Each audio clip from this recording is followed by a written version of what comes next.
दास निवेदन करेगा। एक सुरेश चौधरी जी हैं। भगत जी, मेरी कुछ शंकाएं हैं सृष्टि रचना को लेकर। जैसे कि सतलोक एक अमरलोक है, वहां कोई गलती होती नहीं है। फिर किसी की बुरी नज़र, किसी की गलत सोच, माया, ये सब चीज़ें नहीं हैं। यानी त्रिगुण सत्ता नहीं है, त्रिगुण सत्ता नहीं है। ज्योति निरंजन के मन में लोभ, काम, वासना, अहंकार, ये सब चीज़ें क्यों आई? अगर काल निरंजन गलत है तो सभी को इतनी इतनी सज़ा क्यों? सिर्फ हमने उसके साथ जाने का स्वीकार किया तो ही इतनी सज़ा क्यों? रोज़ 1 लाख मानव शरीर खाने की सज़ा उसे क्यों? उसे भूख की क्यों रख सकते? कबीर साहब कहते हैं कि रोज़ 1 लाख मानव शरीर वह खाता है और 1.25 लाख की उत्पत्ति करता है, पर यह गणित पूरा गलत है। साइंटिफिकली इस धरती पर रोज़ाना 5 लाख बच्चे पैदा होते हैं, कैलकुलेशन क्यों फेल हुआ? भगत जी, ये बहुत ही छोटे छोटे सवाल हैं, बहुत ही नॉर्मल सी ये बातें हैं। हो सकता है आपकी समझ में ना आई हूँ सृष्टि रचना को ढंग से ना पढ़ पाने के कारण, और गुरुदेव ने हमें जो एग्जाम्पल बताए उस आधार से हो सकता है आपकी समझ में ना आई हुई चीज़ें। तो ये चीज़ें निराधार नहीं हैं। गुरुदेव ने जो बता दिया वो सत्य है। उसको दुनिया का कोई भी साइंस या साइंटिस्ट या दुनिया का कोई भी धर्मगुरु उन चीज़ों को 100 पन में भी नहीं काट सकता, क्योंकि दुनिया का सबसे बड़ा साइंटिस्ट, दुनिया का सबसे बड़ा राजा, महाराजा, शहंशाह यही है और कोई नहीं है। इससे बड़ा कोई गणितज्ञ नहीं है, इससे बड़ा कोई साइंटिस्ट नहीं है। ये आपने बहुत छोटी छोटी बातें की हैं भगत जी। आज हमारे पास इतना समय नहीं है, परमेश्वर दया करेंगे तो अगले शनिवार और संडे को बिल्कुल जहां तक परमेश्वर ने दास को सद्बुद्धि दी है 101% सबूतों सहित आप जी को समझाएंगे, समझ में भी आएगा। देखो भगत जी, ये काल का जो लोक है, 21 ब्रह्मांड जो हैं, ये क्या हैं? ये सतलोक की जीरोक्स कॉपी है। इस चीज को ध्यान देना आप। ये सतलोक की 2 कॉपी है, जीरोक्स कॉपी है सतलोक की। यहां सब कुछ वही है। अब एक बात बताइए, आज इस काल के लोक में मन है, त्रिगुण माया भी है, यहाँ पे अहंकार भी है, काम भी है, क्रोध भी है, पांचों पांचों यहाँ पे तत्व भी हैं, तीन तीन गुण भी हैं, यहाँ पे सब कुछ है ना। इस काल लोक में जो जो आप ये बुरी चीजें मानते हो, माया माया है या माया से संबंधित है, जो जो आपने नाम गिनाए, ये सारी चीजें हैं यहाँ पे। इसमें कोई दो राय नहीं है। तो ये सारी चीजें आई कहां से भगत जी? 21 ब्रह्मांड बने कहां से? 21 ब्रह्मांड बनाए किसने? ये 21 ब्रह्मांड पहले कहां थे? यहां का राजा काल कहां था? ये माया दुर्गा कहां थी? ये सब सतलोक में थे। तो दैट्स मीन ये सारी चीजें सतलोक में हैं, क्योंकि सतलोक की ये 21 ब्रह्मांड एक जीरोक्स कॉपी है, 2 कॉपी है। ये सारी चीजें सतलोक में हैं, लेकिन इनका वहां प्रभाव क्यों नहीं है? क्योंकि इस 21 ब्रह्मांड का जो रचना हुई है वो काल भगवान ने 3 बार तप किया था। एक बार 70 युग, फिर 70 युग, फिर 64 युग, जैसा गुरुदेव ने बताया। तीनों बार इसको क्या मिला? एक बार इसको 3 गुण मिले, फिर इसको 5 तत्व मिले, फिर इसको कूरम से वहां जाके और सामग्री मिली, आत्माएं वगैरह। तो भगत जी, इसको कहां से मिली ये चीजें? परमात्मा ने सतलोक से तो दिया ना इसको। तीन गुण और 5 तत्व है, और 3 गुण 5 तत्वों से मिलके पूरा 21 ब्रह्मांड बना हुआ है। ये सारी चीजें उसी की पैदाइश है। तो ये सारी चीजें सतलोक में है भगत जी, लेकिन सतलोक में इन चीजों का प्रभाव नहीं है। ये चीजें निष्क्रिय हैं। जैसे यहां एक व्यक्ति के मन में कितनी काम वासना होती है, एक व्यक्ति के मन में कितना क्रोध, कितना गुस्सा, कितना अहंकार, कितनी सद्भावना, कितनी दुर्भावना होती है ना। सतलोक में इसका बिल्कुल उल्टा है। ये सारी चीजें हैं वहां पे भगत जी। सृष्टि रचना की सामग्री काल भगवान कहां से लेके आया सतलोक में? परमात्मा ने क्या कहा कि भाई अपने बड़े भाई कूरम के पास जाओ। कूरम के पास में ये सारी चीजें सुरक्षित हैं। आप कूरम से जाके ये सारी जो ये सृष्टि रचना का जो सामान है वो आप कूरम से जाके ले लो। वो कूरम के पास गया। कूरम ने कहां से दिया? मुकुट में से दिया ना भगत जी। परमात्मा ने क्या बताया? ये सारी चीजें कूरम के मुकुट में थी, लेकिन ये डीएक्टिवेट थी। जैसे बॉम्ब होता है, bomb Bhagat ji Indian army के पास भी है, बॉम्ब इंडियन आर्मी के पास भी है, मिसाइलें इंडियन आर्मी के पास भी हैं, लेकिन वो बनी हुई हैं किसी विशेष मकसद के लिए, वो डीएक्टिवेट हैं।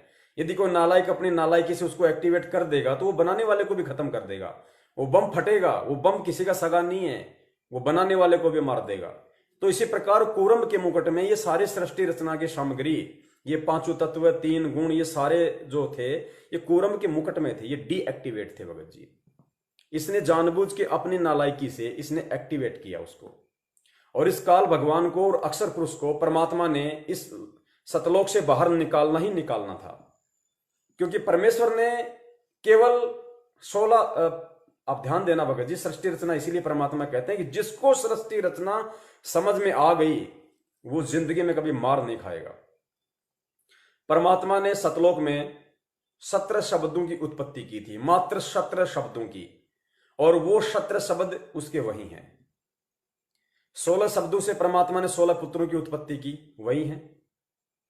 एक शब्द से परमात्मा ने सारे फिर वो दीप रचे, सारा वहां पे सतलोक में जो भी थी मालिक ने रचना की।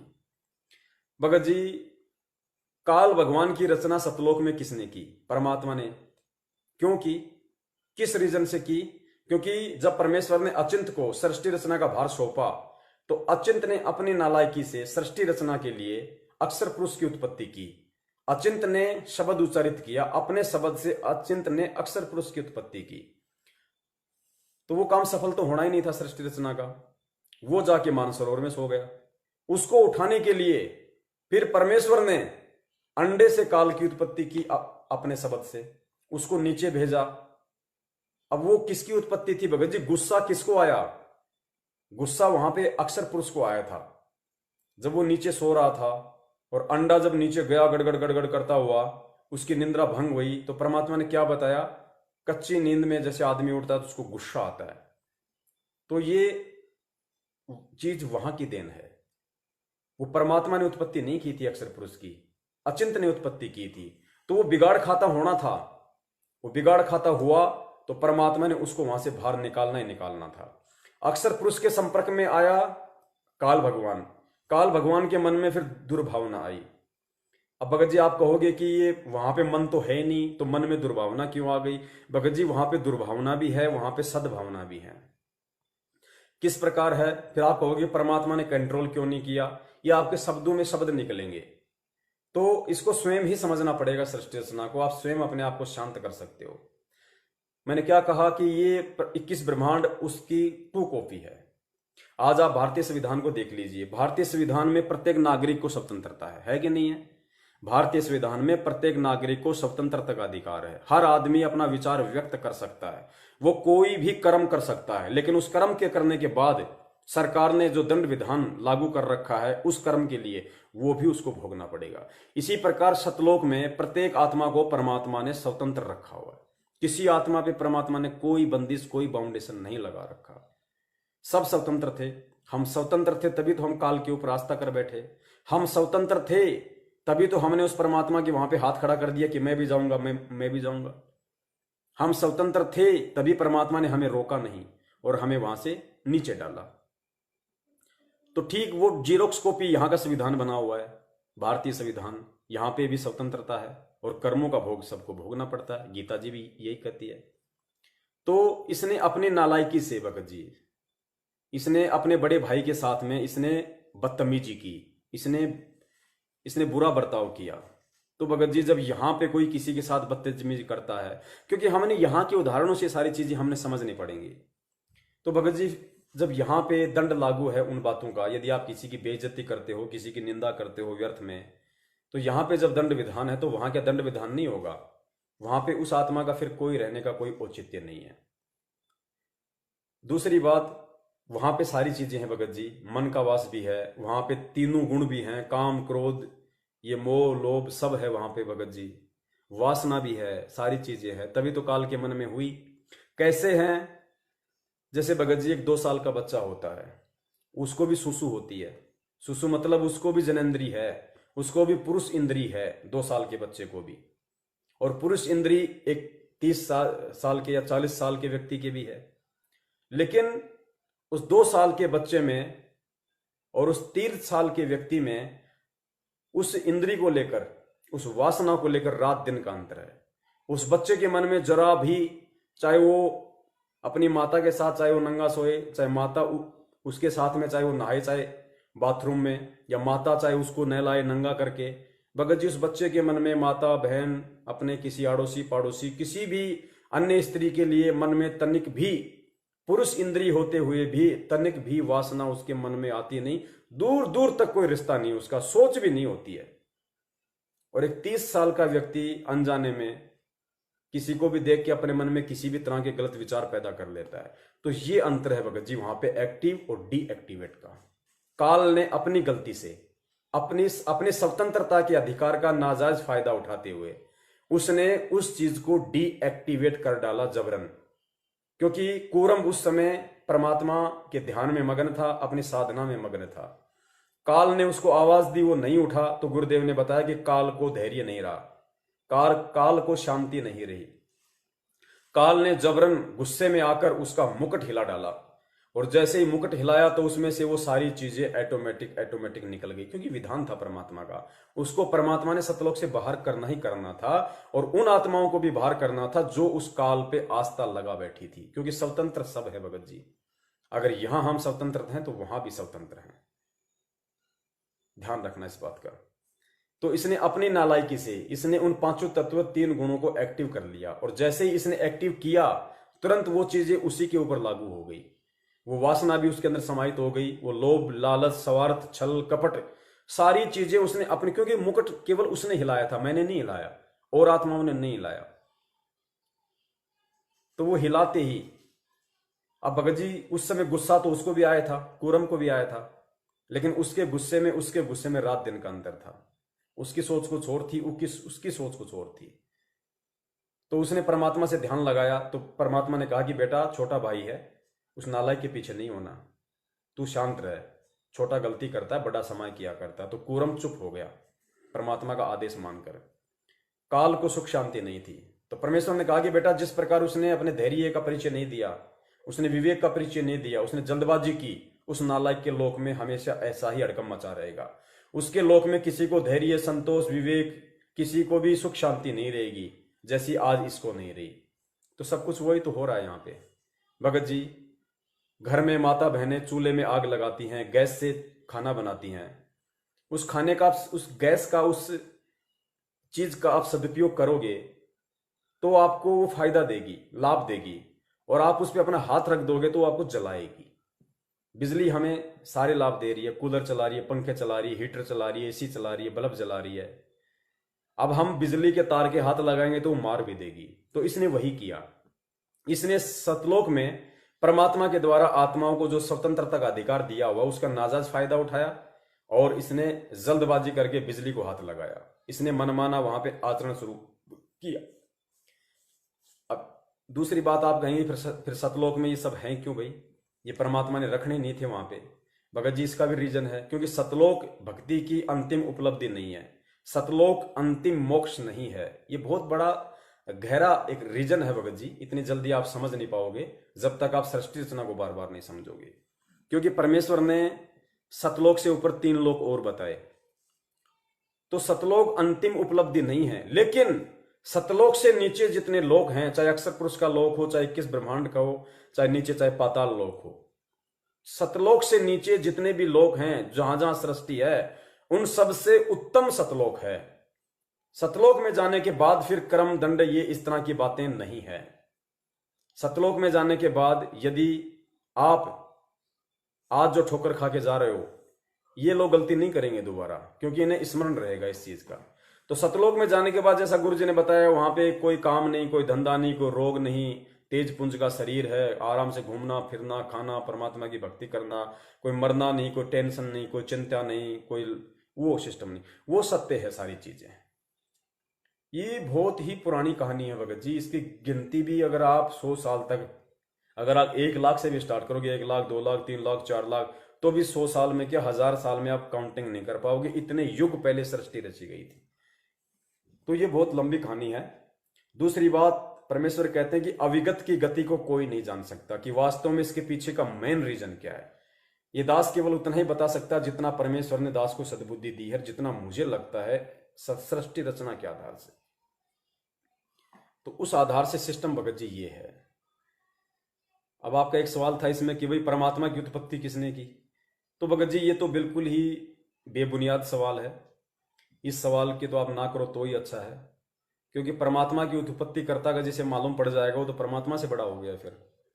और यदि आपको परमात्मा का उत्पत्ति कर्ता का किसी ने एंड बैंड करके मालूम भी कर दिया कि भाई वो है, फिर आप उस उत्पत्तिकर्ता के विषय में जानने के लिए जिज्ञासु हो जाओगे कि फिर उस भगवान की उत्पत्ति करने वाले का उत्पत्तिकर्ता कौन है। तो वो तो आगे से आगे बढ़ते रहो, फिर इन चीजों का कोई औचित्य नहीं है भगत जी। जितना गुरुदेव ने बता दिया, मैं आपको पहले भी कहा था और मैं बार बार कहता हूं इन चीजों को, और गुरुदेव भी ये कहते हैं कि यदि भक्ति मार्ग को समझना है तो आपको सबसे पहले शास्त्रों को आधार बनाना पड़ेगा, क्योंकि शास्त्रों के बिना सतगुरु पहचान में नहीं आएगा। इसलिए शास्त्रों को गहनता से समझना पड़ना जरूरी है, फिर तुम्हें सतगुरु समझ में आ गया।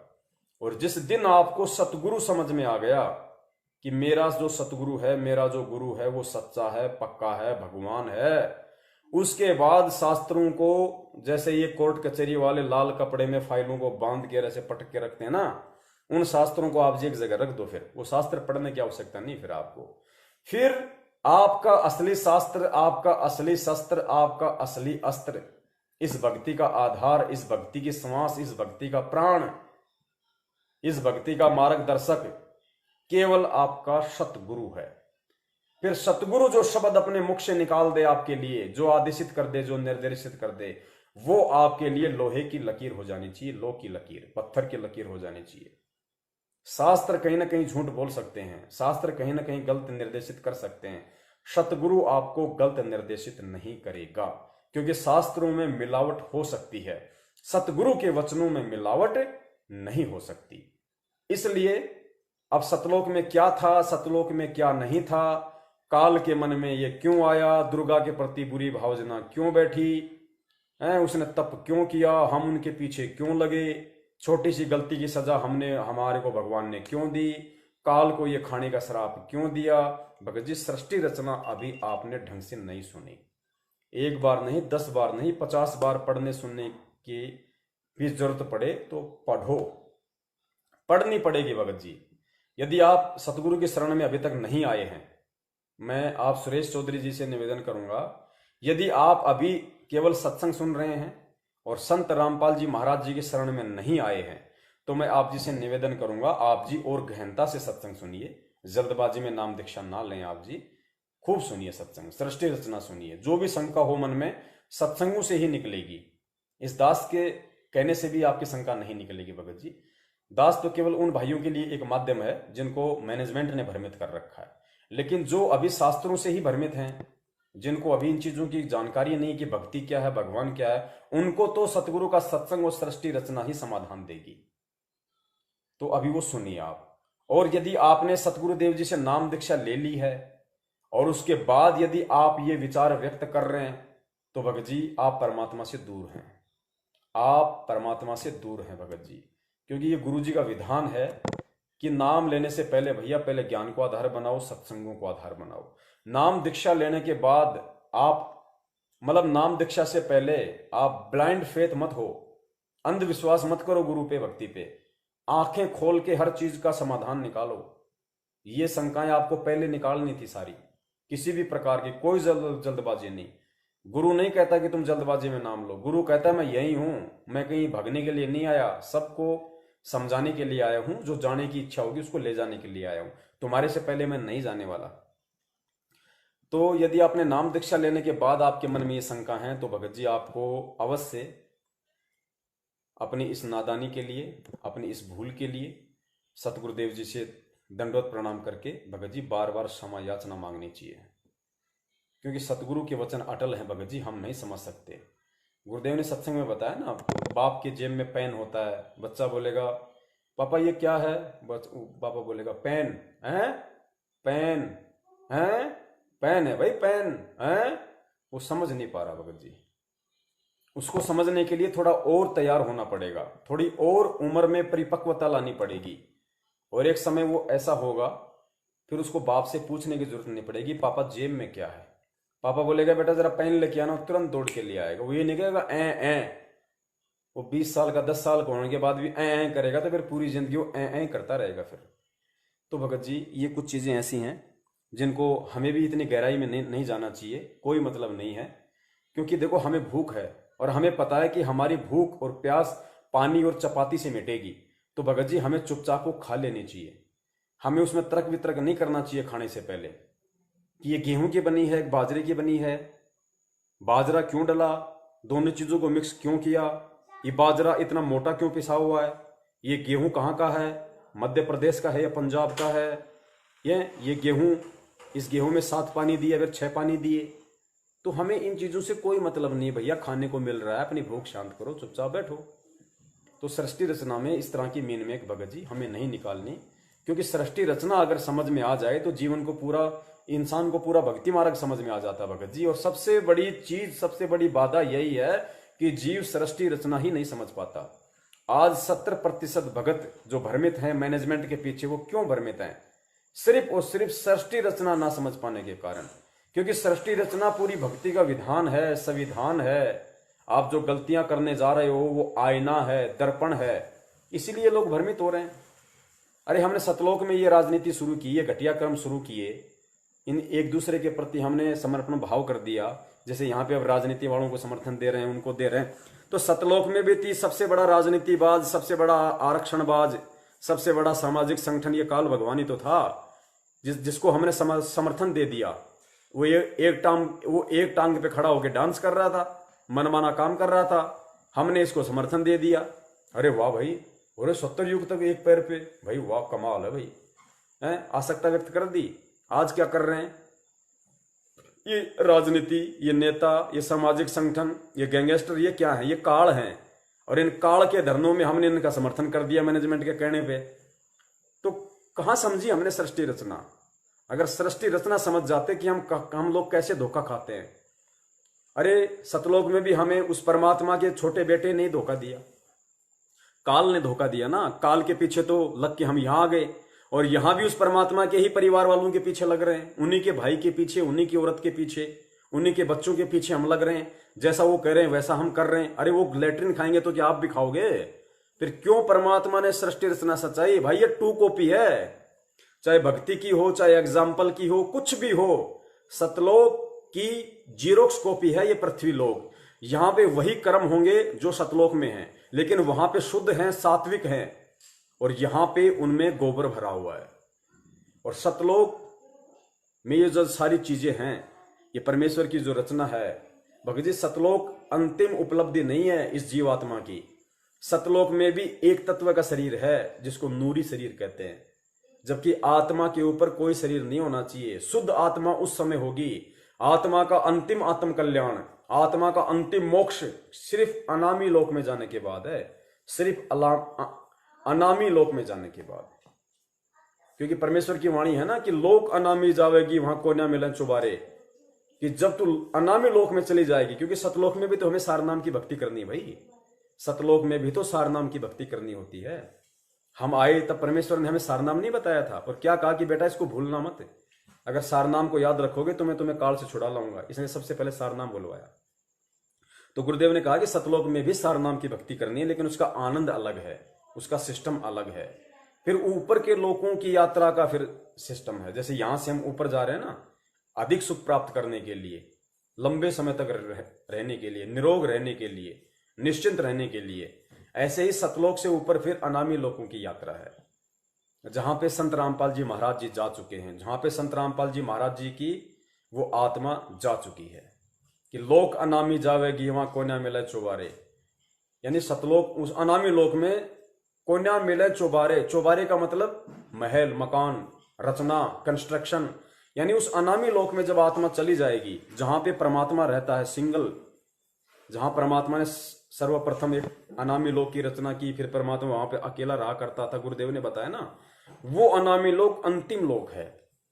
तो कहते हैं लोक अनामी जावेगी, हे आत्मा जब तू अनामी लोक में चली जाएगी तो वहां कोन्या मिलन चौबारे, वहां पे सतलोक की तरह सृष्टि नहीं है। यहाँ पे पेड़ पौधे, माँ बेटा, भाई बहन, वो नहीं है वहां पे। तो कहते हैं लोक अनामी जावेगी वहां कोन्या मिलन चौबारे, आत्मा और परमात्मा वहां ना ही रहते न्यारे।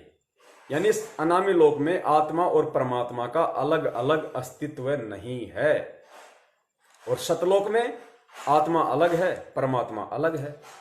आत्मा का अस्तित्व अलग है, परमात्मा का अस्तित्व अलग है। आत्मा अपने परिवार के साथ रहती है, परमात्मा सिंहासन पे अलग रहता है।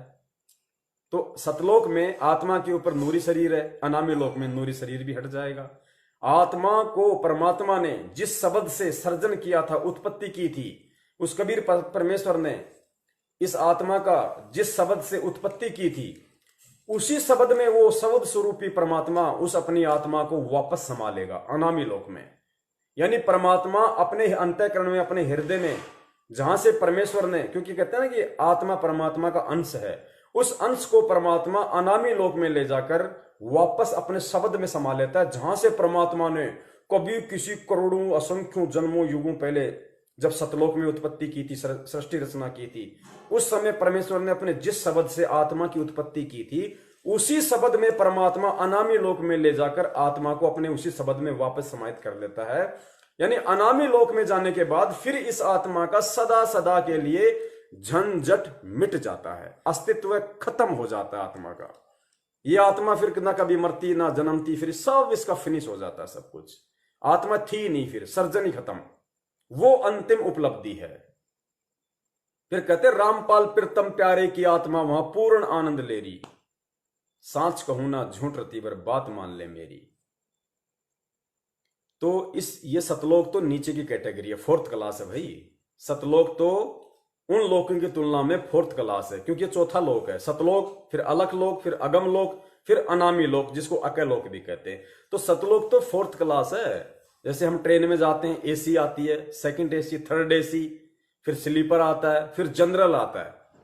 तो इसी प्रकार भैया सतलोक तो उन लोगों की तुलना में जनरल लोक है, जनरल। लेकिन वो जनरल जो ट्रेवलिंग है, जो यात्रा है, जो डिब्बा है, जो डब्बा है, वो उन लोगों से लाख गुना अच्छा है जो लोग पैदल यात्रा करते हैं जंगलों के रास्तों से, उबड़ खाबड़ रास्तों से, दुखी होके, परेशान होके। उन लोगों की तुलना में वो जनरल बोगी लाख गुना अच्छी है, जो सुरक्षित सीट पे बैठाकर चंद ही समय में इंसान को अपने गंतव्य स्थान तक पहुंचा देती है। इतना फर्क है। तो इन लोगों की तुलना में 21 ब्रह्मांड और अक्षर पुरुष के लोगों की तुलना में सतलोक समझो ट्रेन है, और ये गधा गाड़ी में बैठ के धक्के खा रहे हैं। नीचे के लोग है गधा गाड़ी, वो है ट्रेन। इतना अंतर है। उसके बाद आपकी मर्जी। सतलोक जाने के बाद गुरुदेव कहते हैं आपकी मर्जी, आप आना चाहो वहां से आ जाओ, गलती करोगे आ जाओगे भैया। परमात्मा का सीधा संविधान है। गलत, क्योंकि आत्मा को तो परमात्मा बांध के रखता ही नहीं, वही स्वतंत्रता है। अगर तुम्हें ठोकर खा के समझ में आ गया हो तो सतलोक में टिकना, अगर फिर गलती कर दोगे तो भैया नीचे पटके जाओगे। ये परमेश्वर ने कहा है, सत्य है। तो सतलोक इस तरीके से है भगत जी। अब एक तो पुलिस में कोई कांस्टेबल है और एक पुलिस में कोई डीजी है, तो है वो भी पुलिस डिपार्टमेंट में और वो कांस्टेबल भी पुलिस डिपार्टमेंट में ही है, लेकिन उनकी तनख्वाह में, उनकी सुख सुविधाओं में, उनके घूमने फिरने में, उनकी ड्यूटी करने में कितना अंतर है भगत जी? रात दिन का अंतर है महकमा एक ही, वो भी पुलिस में, वो भी पुलिस में, लेकिन पोस्ट में कितना अंतर है, सुख सुविधाओं में कितना अंतर है। ठीक इसी प्रकार भगत जी अक्षर पुरुष का लोक और 21 ब्रह्मांड काल का लोक, यह है कांस्टेबल, और सतलोक है DG director general of police, और ऊपर के लोग भगत जी फिर आ गए आपके मुख्यमंत्री अगम। फिर जो सतलोक से ऊपर जो अलख लोग है वो है आपका मुख्यमंत्री। तो डीजी से कितने अच्छे सुख सुविधा मुख्यमंत्री को मिलती हैं, एक स्टेट का राजा हो गया। फिर मुख्यमंत्री से ऊपर है प्रधानमंत्री, तो अलख लोक से ऊपर अगम लोक है प्रधानमंत्री। प्रधानमंत्री वो पूरे देश का राजा, लेकिन फिर भी वो देश का प्रथम नागरिक तो कौन रहता है? राष्ट्रपति रहता है भाई। तो प्रधानमंत्री से ऊपर राष्ट्रपति, अलख लोक से, अगम लोक से ऊपर अनामी लोक जो अंतिम, और इधर राष्ट्रपति अंतिम। राष्ट्रपति से ऊपर फिर कोई पद नहीं, कोई पोस्ट नहीं, वो भारत का प्रथम नागरिक होता है। और वही वो प्रथम नागरिक है जो अगर सुप्रीम कोर्ट में चला जाए तो सुप्रीम कोर्ट का न्यायाधीश भी अपनी चेयर छोड़ के खड़ा हो जाता है। इसी प्रकार हमें इन एग्जाम्पलों को समझ के भगत जी ऊपर की रचनाओं को समझना होगा, तभी हम ये चीजें समझ में आएंगी, तभी हम टिक पाएंगे बड़े भैया। वरना सतलोक में क्या है, सतलोक में क्या नहीं है, वो तो गुरुदेव ने भी बताया। अरे ये बात को नई थोड़ी है, परमात्मा ने असंख्यों बार सृष्टि रचना सुनाई कि भाई वो अंडा पानी में गया, उसको क्रोध आया। तो क्या परमात्मा को नहीं पता था कि जब आज मैं इनको ये बात कह रहा हूं कि भाई इसको क्रोध आया, तो बच्चों के मन में क्या सवाल खड़े नहीं होंगे? फिर वो उसने वो कूरम के पास गया, उसने जल्दबाजी में हड़बड़ाहट में गुस्से में आके कूरम का मुकुट हलाया। कूरम को भी गुस्सा आया, उसको भी गुस्सा आया। तो गुस्सा क्या है? तमोगुण। गुस्सा हो गया तमोगुण। तो क्या गुरुजी को नहीं पता था कि आगे चल के इन आत्माओं के मन में शंका पैदा होगी कि उसमें तमोगुण क्यों आया? फिर काल के ऊपर आस्था, भाई काल के मन में क्यों आया तप करने की? फिर सतलोक में मन कहां से आ गया? फिर वो दुर्गा के प्रति उसकी बलात्कार करने की भावना कि भाई सतलोक में ये मन में ऐसी बकवाद कहां से आ गई? भगत जी क्या परमात्मा को नहीं पता था इन सब बातों का, सतगुरु रामपाल जी महाराज जी का? लेकिन परमात्मा ने ये कभी नहीं सोचा था कि इस तरह का इतना निर्मल, जो आज से पहले ये ज्ञान नहीं इस पृथ्वी पे शास्त्रों ने किसी ने प्रमाणित नहीं किया, और इतना ज्ञान सुनने के बाद, मेरे इतना सब कुछ समझने के बाद भी ये मेरी ही सृष्टि रचना में मीनमेख निकालेंगे। भगत जी उससे बड़ा अपराधी मैं समझता हूं शायद ही कोई दुनिया में होगा। उस परमेश्वर को इन सब बातों का पता था भगत जी, पता भी है। लेकिन यहां परमात्मा चाहता तो वो भी बता देता, लेकिन वो फिर विश्वास भी तो देखता भगत जी, समर्पण भाव भी तो देखता है। भगत जी हमें यदि अपनी माँ के विषय में कोई कहे कि तेरी माँ यार शादी से पहले ऐसे ऐसी थी, पीहर में इतने लोगों के साथ इसके शारीरिक संबंध थे, ऐसे ऐसे कुकर्म करती थी, भगत जी हम अपनी माँ से सवाल करते हैं? हमने कभी अपने जीवन में क्या, पहली बात तो यदि कोई व्यक्ति अपने मामा के गांव का या अन्य कोई व्यक्ति हमें अपनी माँ के विषय में ये कहे कि तेरी माँ ऐसी थी, तेरी माँ वैसी थी, तो भगत जी हम उन चीजों को यहाँ पे नहीं लेते। हमें गुस्सा आ जाता आदमी की, हम गर्दन पकड़ लेते कि नालायक, तूने मेरी माँ के विषय में बोला कैसे? ठीक वो सही बोल रहा होगा, लेकिन बेटे की मैं भावना बता रहा हूँ, श्रद्धा बता रहा हूँ, विश्वास और लगन बता रहा हूँ भगत जी। वो अपनी माँ के खिलाफ एक शब्द सुनने को तैयार नहीं होगा अगर असली बेटा होगा तो। और यदि कोई बोल रहा है और यदि वो बच्चा सामना करने में सक्षम नहीं है, तो वो बच्चा अपनी माँ से कभी जिंदगी में सवाल नहीं करेगा। वो बच्चा अपने बड़े भाई से या अपने बाप से कभी जिंदगी में सवाल नहीं करेगा कि मेरी माँ के विषय में लोग ऐसा बोल रहे थे। तो वो बेटा है, बेटा, सुपुत्र बोलते उसको। और भगत जी भक्ति मार्ग, ये सतगुरु तो भगत जी उस माँ से भी असंख्य गुणा ज्यादा सम्माननीय, पूजनीय, आदरणीय माता है। ये हमारी असली माता है। ये माताएं तो हमारी लाखों करोड़ों गई। गधे बनेंगे माँ मिलेगी, कुत्ते बनेंगे माँ मिलेगी, सुअर बनेंगे माँ मिलेगी। आज माँ मिली हुई है, कल मिल जाएगी, पहले भी थी, लेकिन ये सतगुरु रूपी माँ नहीं मिलेगी। ये बड़ी मुश्किल से मिली है। और इस माँ पे संदेह करना, इस माँ के जीवन पे संदेह करना, इस माँ के द्वारा बताए गए अपने विषय में शब्दों पे संदेह करना, आप समझ सकते हैं भगत जी कितने बड़े हम दोषी हो जाएंगे इस मार्ग में। क्योंकि यहाँ काल बहुत बड़ी शक्ति है, वो नहीं चाहेगा कि हम भक्ति करें। ये फालतू की जिज्ञासाएं, फालतू के सवाल हैं भगत जी। काल हमें किसी न किसी तरीके से गुरुदेव ने यही तो बताया। गुरुदेव ने नानक जी के बारे में क्या बताया कि नानक जी कहते थे कि साध मिले साड़ी शादी होंदी, बिछड़ जा दिलगिरी वे, अक दे नानक सुनो जिहाना, मुश्किल हाल फकीरी वे। कि साध मिले साड़ी शादी होंदी, शादी कहते हैं खुशी को बताया गुरुदेव ने। खुशी कि जब भगत लोग मिलते हैं, साधु लोग आते हैं तो मुझे खुशी होती है। और विछड़ जा दिलगिरी वे, जब वो चले जाते हैं तो मुझे बड़ा दुख होता है। अख दे नानक सुनो जिहाना, मुश्किल हाल फकीरी वे, कि भक्ति करना और करवाना बड़ा मुश्किल है। क्यों? क्योंकि ये भगत यहाँ आए हैं, मैं इनको ज्ञान समझा रहा हूँ, मेरी बातें इनको अच्छी लग रही हैं, ये भक्ति से जुड़ रहे हैं, भगवान की जानकारी प्राप्त कर रहे हैं। और जैसे ही आश्रम से जाएंगे, मेरे यहाँ से नानक जी कह रहे हैं कि इनको जगत में लोग भ्रमित करने वाले मिलेंगे, तरह तरह के लोग इनके मन में फालतू का गोबर भरने वाले मिलेंगे। तो कहीं ऐसा ना हो कि ये उनके प्रभाव में आ जाए और ये सत्संग में आना छोड़ दे, ये भक्ति करना छोड़ दे। इसलिए नानक जी के जो ये हाल था, ये परमात्मा ने शब्दों में व्यक्त किया है। तो भगत जी इस तरह की जब हम बातें करते भी हैं, ये बहुत सारे पंथ वाले आजकल ये मदन पंथ वाले हैं, ये सीधे काल के एजेंट है भगत जी। अन्य कोई पंथ वाला, ये सीधे काल के एजेंट है। इनका मकसद कुछ नहीं है भगत जी, इनका मकसद सिर्फ और सिर्फ काल ने यही देकर भेजा है कि बच्चों, मेरे दूतों, मेरे कुत्तों, तुम नीचे जाओ और संत रामपाल जी महाराज ने एक यथार्थ कबीर पंथ चला रखा है, उसमें गंदगी फैलाओ। किसी भी तरीके से उन आत्माओं को मन में शंका पैदा करो, भ्रमणाएं पैदा करो, किसी भी पॉइंट को उठा के। और हम भगत जी नादान हैं, हमारे अंदर फिर इतनी बुद्धि कहाँ। हमें कोई एक बोल देता तो हम उसके दो सुनने को और तैयार रहते हैं। भगत जी ऐसा नहीं होना चाहिए। ये हमारी असली माँ है, हमारा असली बाप है, हमारा असली भाई है।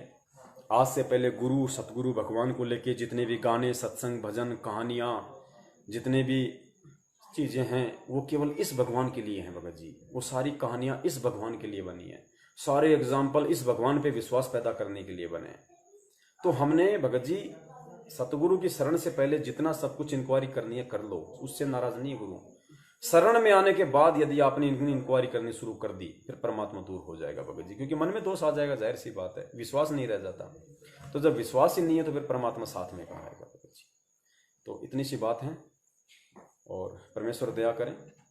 हम सभी भाई बहन सतगुरु रामपाल जी महाराज जी की असीम अनुकंपा से इसी तरह सप्ताह में 2 दिन शनिवार और रविवार को रात्रि 8:30 से 10:30 बजे या जैसा भी परमेश्वर टाइम दें, हम साथ संगति करते रहें।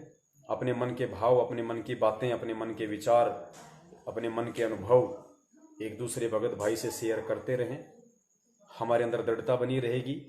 जब तक हमारे पिताजी बाहर नहीं आते हैं तब तक हम भक्ति पे टिके रहेंगे। परमात्मा की ही रजा से, उन्हीं की सत्प्रेरणा से सब कुछ हो रहा है। और विरोध करने वाले भी भगत जी हजारों की संख्या में हैं। खुद काल एजेंट सतलोक आश्रम मैनेजमेंट आप और हमारा सबसे बड़ा विरोधी है।